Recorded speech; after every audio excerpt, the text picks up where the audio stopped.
It is 6:38 and we are back from recess. We did not have anybody sign up for public hearing or public audience, neither public comment. Yes, Dr. Salazar. Excuse me, sorry.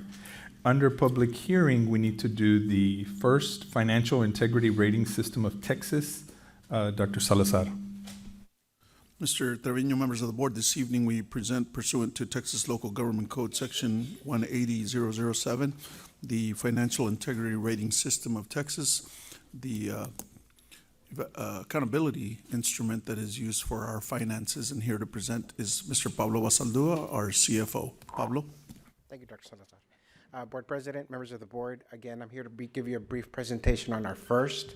Really, the first is a matrix in which they being TEA determines where we stand in regards to a tool.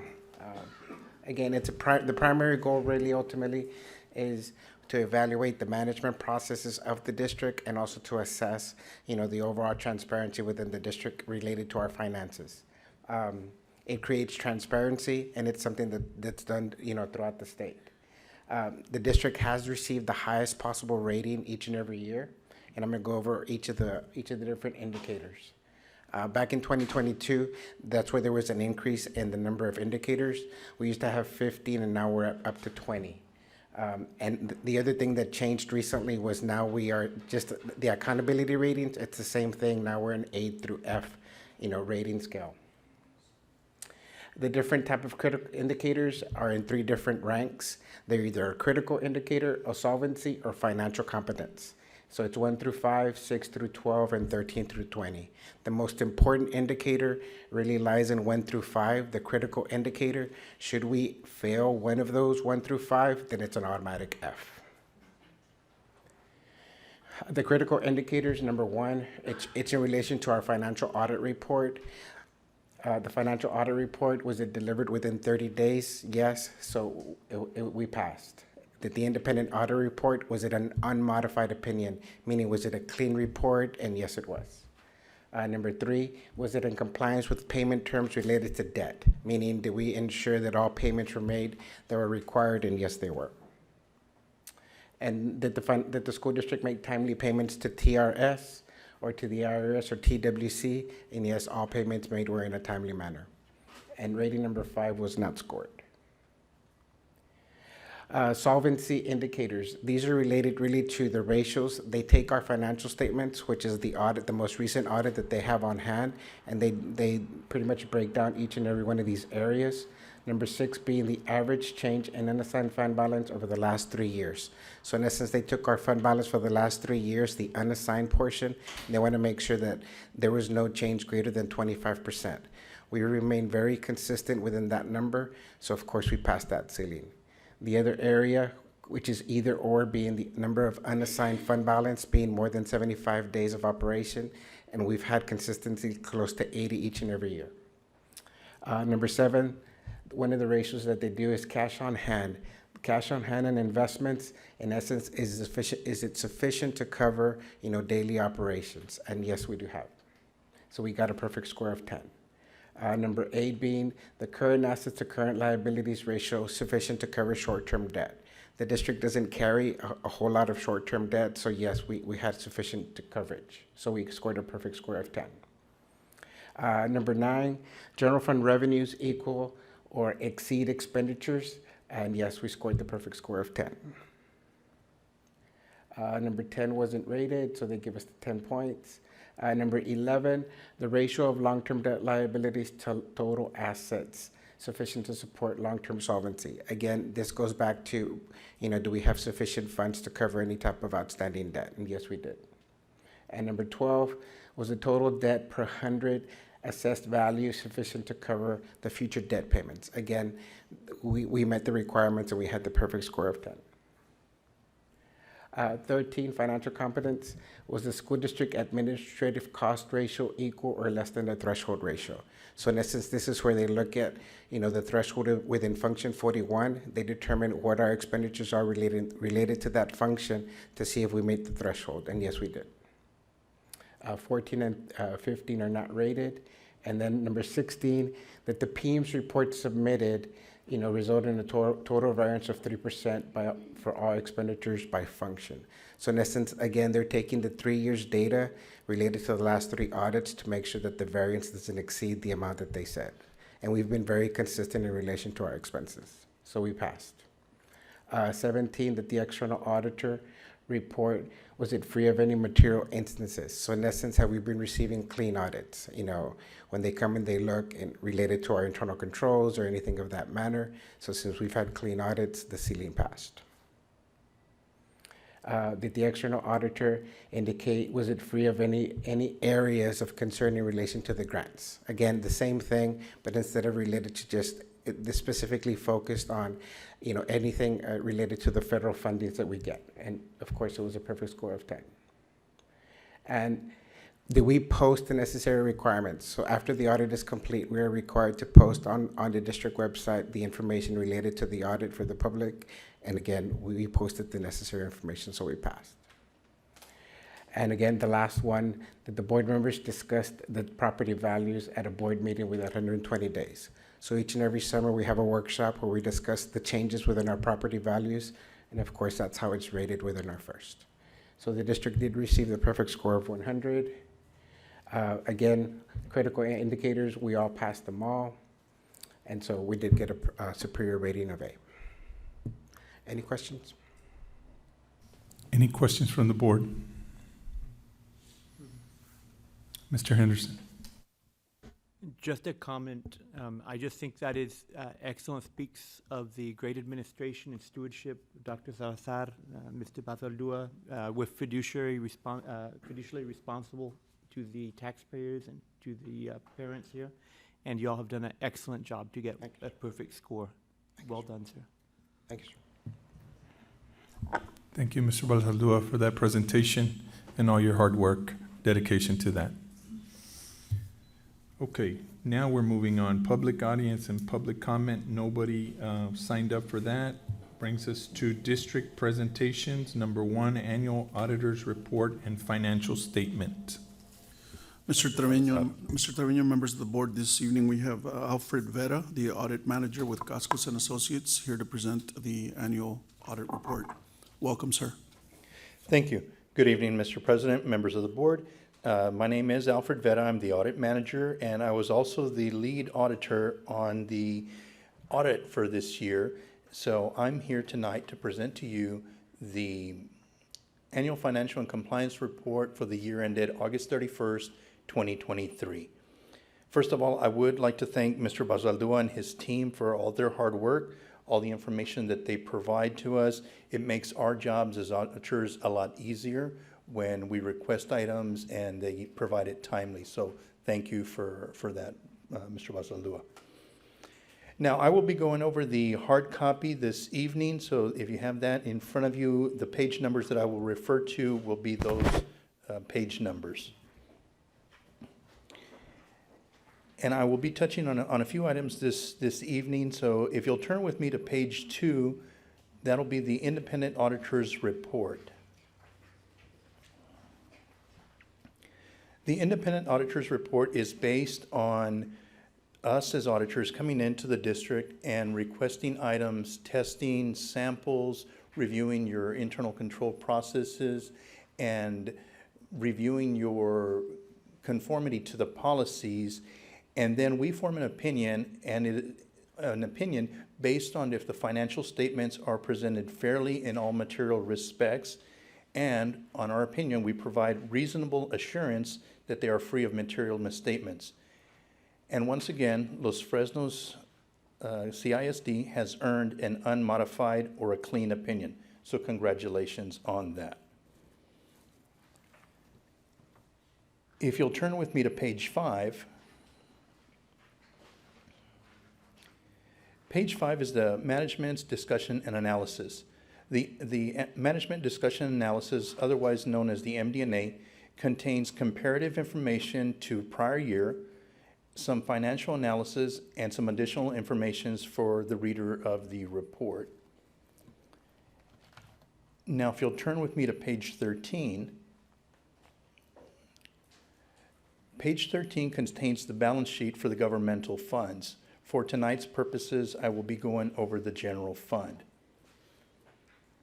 At August 31st, 2023, Los Fresnos Consolidated Independent School District had $91,819,549 in total assets and $46,333,077 of total liabilities and a total fund balance of $42,918,911, of which is unassigned that is $26,213,044. This unassigned fund balance is what we refer to as the rainy day fund. This can be used for anything that the district decides that it needs. We recommend that it be for one-shot items, not for continuing items such as payroll, things like that, because if not, you will deplete it. And I will refer to this number as we talk about the days of operation. If you'll turn over with me to page 15. Page 15 contains the statement of revenues, expenditures, and changes in fund balance for the governmental funds. Again, I will be going over the general fund. For the year ended August 31st, 2023, total revenues were $125,717,000, and total current expenses, which is from function 11 through 61, was $120,320,000. If we take that and divide it by 365, you get $329,596. That is what is costing the district on average each and every day to open its doors.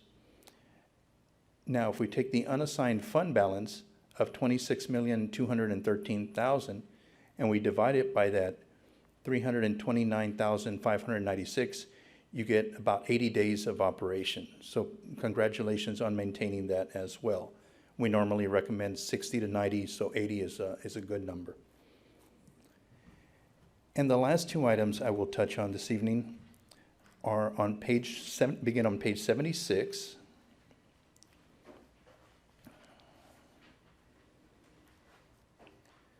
Page 76 contains the independent auditor's report on internal control over financial reporting and on compliance and other matters. Based on our ART testing, we have found that the district has no instances of material weaknesses or significant deficiencies. So again, congratulations on maintaining that as well. And 2 pages over is the last item on page 78. And that is the independent auditor's report on compliance for each major program. Again, Los Fresnos ISD has earned an unmodified or a clean opinion. So congratulations as well. This concludes my presentation for the evening. If y'all have any questions. Any questions from the board?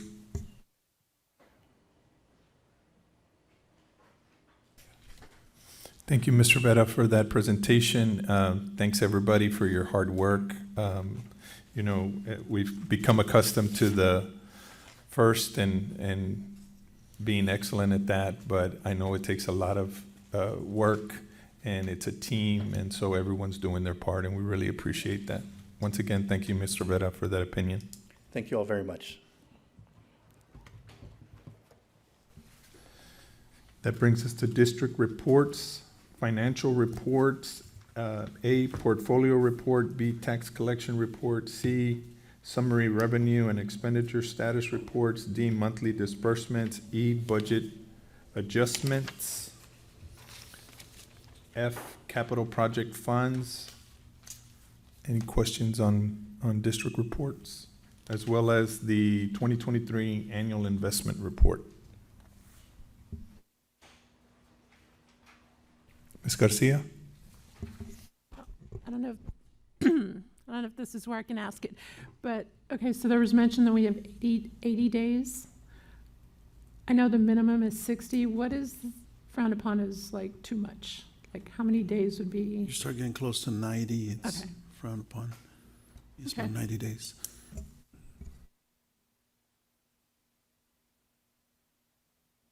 Any other questions? Okay, with no other questions, we move on to consent agenda. Tonight, we have 3 items for consent agenda. Do I have a motion? Mr. Amaya, Mr. Chairman, I move that we approve consent agenda as posted, all 3 items. thank you. Do I have a second? Mr. Castillo? Any discussion?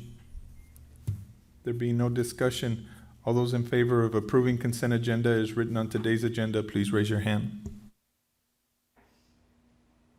Consent agenda passes unanimously. Tonight we have, that moves us to action items. Tonight we have 7 action items. The first action item, discuss and take action to approve budget amendment number 5 for fiscal year 23 through 24. Do I have a motion? Ms. Garcia, I move to approve budget amendment number 5 for the fiscal year 2023 to 2024. do I have a second? Mr. Montes, any discussion? There being no discussion, all those approving budget amendment number 5 for fiscal year 2023-2024, please raise your hand. Action item passes unanimously. Number 2, discuss and take action to approve the auditor's report and annual financial statements for the fiscal year ended August 31st, 2023. Do I have a motion? Mr. Castillo, Motion to approve, sir. do I have a second? Mr. Montes, is there any discussion? There being no discussion, all those in favor of approving the auditor report and annual financial statements for the fiscal year ended August 31st, 2023, please raise your hand. Action item number 2 passes unanimously. Action item number 3, discuss and take action to approve the annual investment report for the fiscal year ended August 31st, 2023, and the list of qualified brokers/dealers, independent sources of instruction, and investment officers. Do I have a motion? Mr. Montes, Motion to approve, sir. do I have a second? Ms. Garcia, is there any discussion? There being no discussion, all those in favor of approving the annual investment report for fiscal year ended August 31st, 2023, and the list of qualified brokers/dealers, independent sources of instruction, and investment officers, please raise your hand. Action item number 3 passes unanimously. Action item 4, discuss and take action to approve a resolution approving investment officers. Do I have a motion? Ms. Garcia, I move to approve the investment officers. do I have a second? Ms. Quintero, any discussion? There being no discussion, all those in favor of approving investment officers, please raise your hand. Action item number 4 passes unanimously. Number 5, discuss and take action to approve ranking of vendors related to CSP number 22-23-23, E-rate services for funding year 2024. Do I have a motion? Mr. Castillo, Motion to approve. do I have a second? Ms. Quintero, any discussion? There being no discussion, all those in favor of approving ranking of vendors related to CSP number 22-23-23 E-rate services for funding year 2024, please raise your hand. Action item number 5 passes unanimously. Number 6, discuss and ratify the agreement or contract for services related to HVAC upgrades for the elementary school gyms to Synergy Development and Construction with CNA Builders. Do I have a motion? Mr. Montes, Motion to approve, sir. and do I have a second? Ms. Garcia, is there any discussion? There being no discussion, All those in favor of ratifying the agreement or contract for the services related to HVAC upgrades for the elementary school gyms to Synergy Development and Construction with CNA Builders, please raise your hand. Action item passes unanimously. Number 7, discuss and take action to approve superintendent's personnel recommendations for the following positions for the 2023-2024 school year. A, teachers. B, athletic trainers. Do I have a motion? Ms. Quintero. I motion to approve the superintendent's personal recommendations for the following positions for the 2023-2024 school year. A, teachers. B, athletic trainers. Thank you, Ms. Quintero. Do I have a second? Mr. Henderson. Any discussion? Mr. Montes. I have a question. It says teachers, athletic trainers. How many teachers? How many athletic trainers? I believe there's 1 teacher and 2 athletic trainers, sir. Any other questions? There being no other questions, all those in favor of approving the superintendent's personnel recommendations for the following positions for the 2023-2024 school year. A, teachers. B, athletic trainers, please raise your hand. Action item number 7 passes unanimously. We don't have a need to go into closed session. Announcements, Dr. Salazar? Mr. Trevino, members of the board, we have a special called meeting here on the 22nd for the purpose of evaluating the superintendent, and among other items will be on the agenda. You do have a packet. Each of you have a packet with a memo from our board president. Also want to remind you that there is an opportunity to go get some credits by participating in the grassroots session that Region 1 is hosting this Thursday. We will leave, I think it starts at 6 p.m. We can leave about 4:30, 5 o'clock, but I'll be in contact with you. If you're interested, please let me know. We can get a district vehicle and we can travel together. Basketball, January 12th, the boys and the girls play against Hannah, 6 and 7:30 start times. Soccer, January 11th and 13th, the boys and girls teams will be traveling to San Antonio. The girls will be at Corpus Christi. Powerlifting on January 11th, Brownsville Hannah, the girls and boys. And then there's a wrestling meet on January 19th through the 20th at 7:30 a.m., dual championship at Weslaco High School. I'll take a picture of this and send it to you in case you want to attend and support the Falcons. Thank you, Dr. Salazar. It is 7:02 and I adjourn this meeting.